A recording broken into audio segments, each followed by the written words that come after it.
All right, good Wednesday. Pretty much right now it's 12:10, 12:15 where I'm at.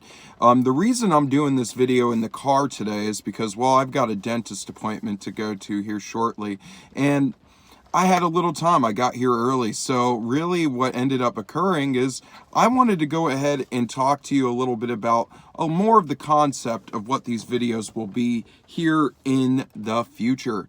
I'm going to try to limit this video to about 10 to 12 minutes, but really after this, all my videos will be 5 to 7 minutes with one topic in mind. Maybe go a little bit further, and hey, if you go, oh, I want to know more, oh, I want to know more. Well, if that's the case, really, I will do a little bit more with that. Today's hat is actually a Kevin Owens hat.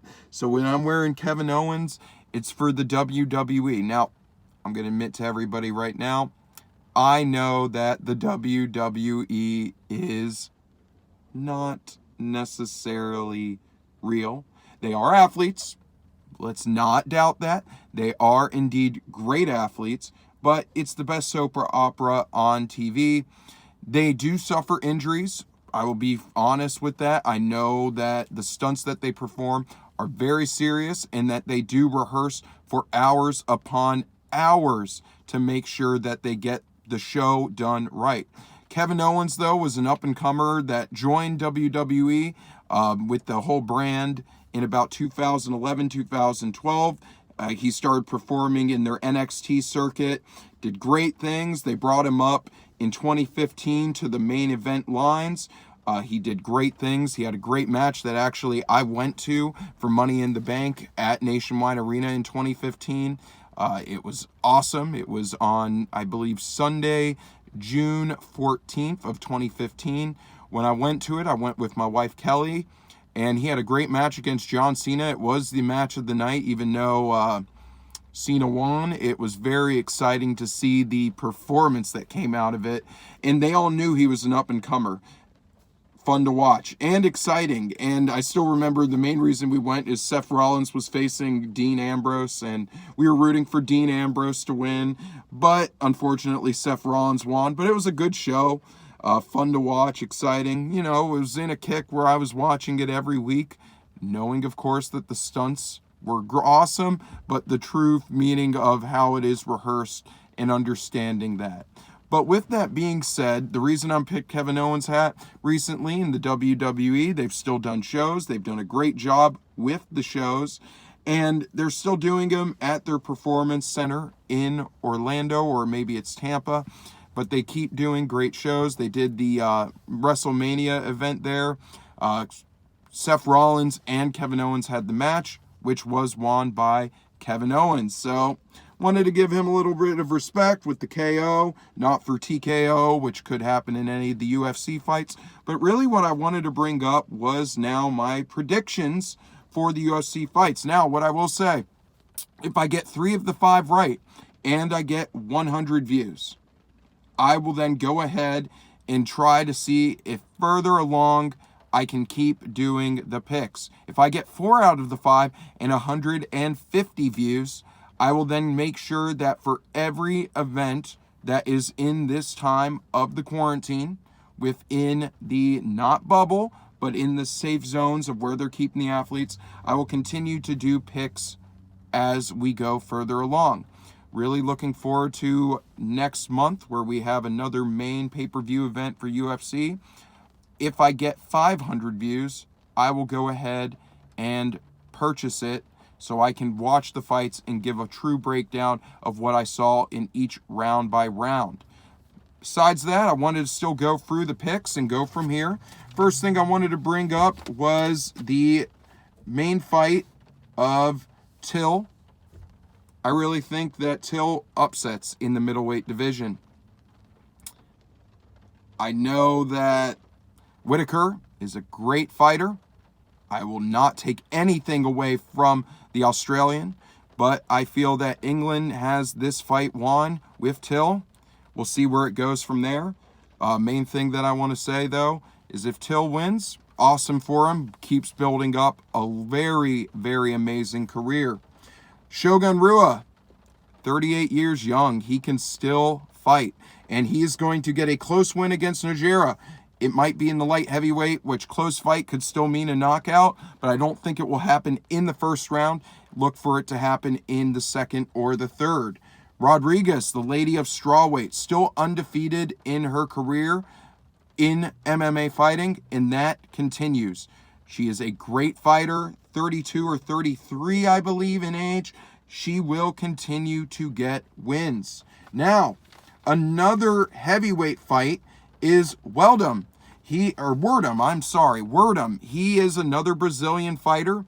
I feel that this is an upset win for him in the heavyweight division. And then finally, what I wanted to go ahead and close it with is Craig in the light heavyweight division. He will also end up getting a win.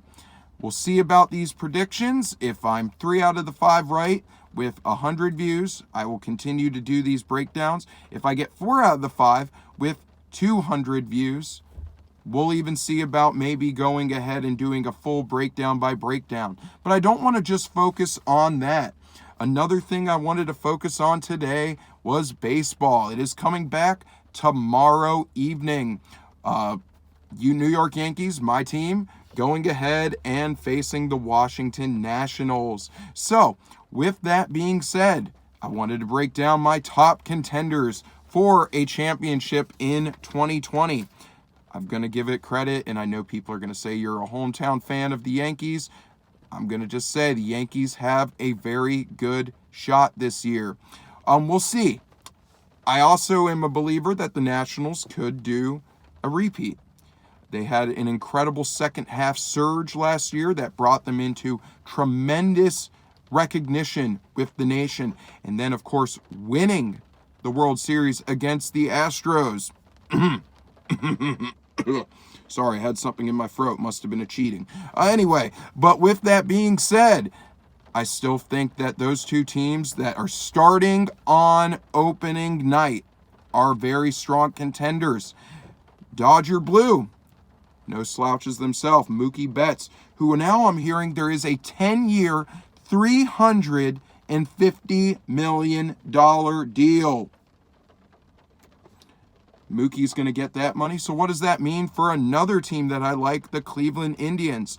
I feel that they can make a quick run. They got to beat Minnesota. Minnesota is tough too. So I basically have named their 5 teams that I feel like could win it. Astros, I don't want there. There's one other team, and I'm going pretty heavy on the American League. I will admit it. But I still feel like, even though I've named the Nationals, even though I've named the Dodgers, I've also named the Twins, the Indians, the Yankees, there is a team that is in Tampa. Kevin Cash, a great manager for the fact that he has gone ahead and started the newest trend of baseball, the opener. I remember telling my father-in-law about this 2 years ago and said, this strategy will work. What I'm saying is that he has started something great. They're a wild card team last year. They can continue to do that. They're not winning the division. They are not winning the American League East, but they really could indeed make a run. I really like saying that about the Rays. I like their pitching staff. I like the 1 inning or 2 inning opener, followed by an individual who goes 4, maybe 4 in a third, who then ends up getting the win. So, Yankees are my team to beat. Dodgers are no slouches themselves. Nationals are still there and could make a repeat run. I would still give a little bit of credit to the Tribe and the Minnesota team, but we will see. I truly, though, believe it's the Yankees' year. I watched 2 games on Saturday, and then I watched the game after I did the video Sunday, watched Judge hit 2 home runs, and then even though on Monday they lost, they played 10 innings to get individuals in the summer camp more pitches.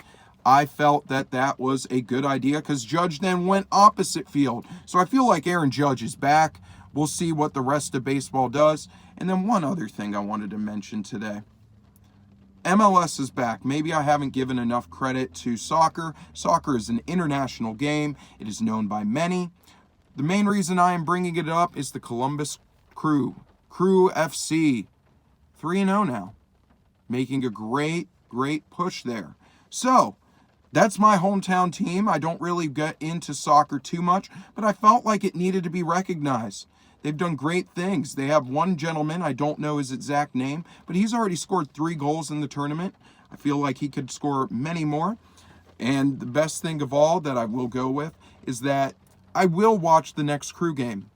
If I have to record it because I'm at work, I'll watch it. And I'll give a little bit of a breakdown of what I saw. The thing that I am just sick of with watching these games is I feel like the refs need to get back on track. Too many red cards, too many yellow cards, watching teams play men down, and I feel like maybe it's the players, but I really do believe that it's these officials who are just seeing these light hits and immediately throwing up a red card, or in this case, I'll pick something red up here, pulling up a red card. This is not a red card, but this brings good luck. So those are things that I really wanted to bring up right now. I am going to do one more video tomorrow evening. We all know about the Women's National Basketball Association. It has done great things. But does anyone know about if you first don't succeed, try again? The reason I am bringing that up is for the following sequence. There was a professional basketball league before the WNBA. Going to give a little bit of an idea of that.